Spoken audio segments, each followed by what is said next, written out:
Hi, this is Kamera.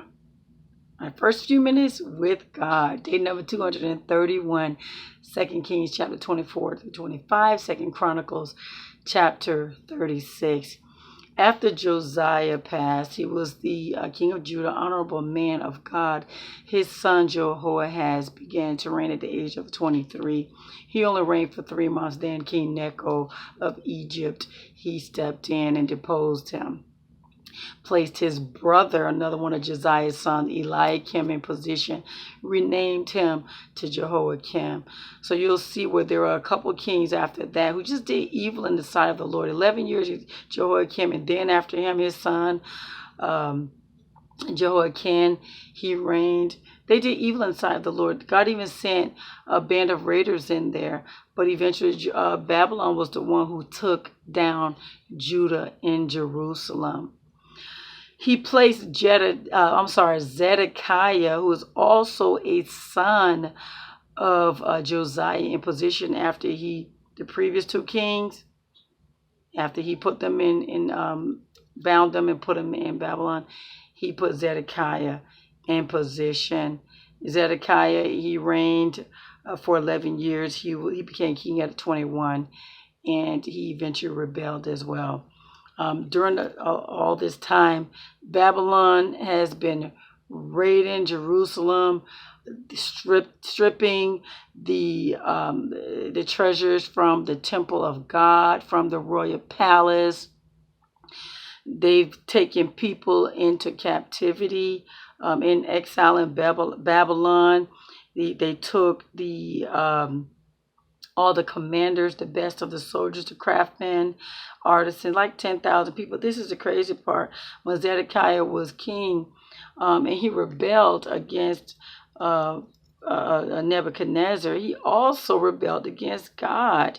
He refused to humble himself when the prophet Jeremiah spoke to him directly from the Lord. The scripture says that he was a hard and stubborn man who refused to turn to God. Likewise, the leaders and the priests and the people of Judah and Jerusalem, they became more and more unfaithful. God repeatedly sent prophets to warn them. So when the Babylonians came, they had no mercy. They had no pity on the people. You had people running for their lives. Sometimes they ran into the temple. Then those Babylonians would go in there and slaughter them and take them and all this. They just killed them. The people surrendered, though. They did go into exile. And they burned down the temple of God. They burned down the royal palace. They burned down, they tore down the wall of Jerusalem. And took the articles of God. And but there were some people who were in hiding. For instance, remember they tore down the wall of Jerusalem. You had Zedekiah's officers. They found a hole in the wall, and at night they tried to escape. Those Babylonians ran them down. They chased them. Zedekiah had to witness his sons being slaughtered, his officials being slaughtered. His eyes were gouged out. Yeah, some of the people who were in hiding, some of the priests like Seraiah, Zephaniah, advisors, officials, commanders, they were taken to the king of Babylon and they were executed. Yeah. So Nebuchadnezzar put Gedaliah in position as the new governor. And Gedaliah was responsible also for taking care of Jeremiah, making sure he have everything he wants. He's in good care. Gedaliah seemed to be a good person.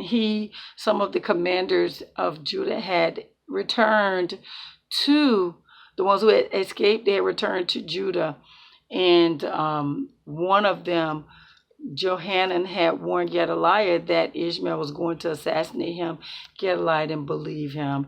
And unfortunately, Gedaliah. He was assassinated. Him, the Judeans who were with him, the Babylonians who were with him. When the people who remained in Jerusalem found out what had happened to Gedaliah, they fled for their lives. They were afraid what the Babylonians were going to do to them when they found out what happened to Gedaliah.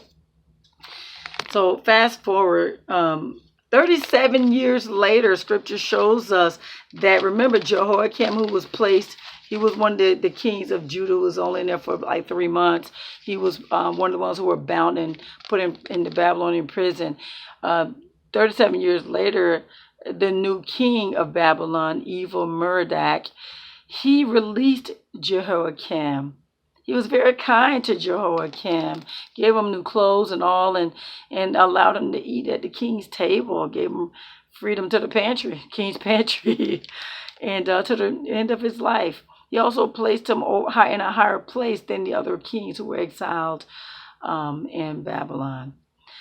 So scripture it was fulfilled what was going to happen to Judah and Jerusalem. The scripture, the prophecies that Jeremiah had told was going to happen. There's going to be disaster.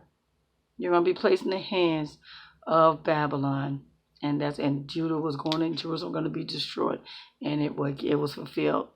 Another part of one of Jeremiah's prophecies were fulfilled. Scripture shows us that in the first year of King Cyrus of Persia, the Lord, he stirred up his heart. This is fast forward many years later. Remember, God said he was going to send his people back to Jerusalem, where he stirred up King Cyrus of Persia's heart. And he actually wrote down his proclamation that God had appointed him to build a temple for the Lord in Jerusalem, and all those who are God's people may go back to Jerusalem for this task of building this temple. There you have it, guys. That's day number 231. 2 Kings chapter 24 and 25. 2 Chronicles chapter 36. You have a God-filled blessed day.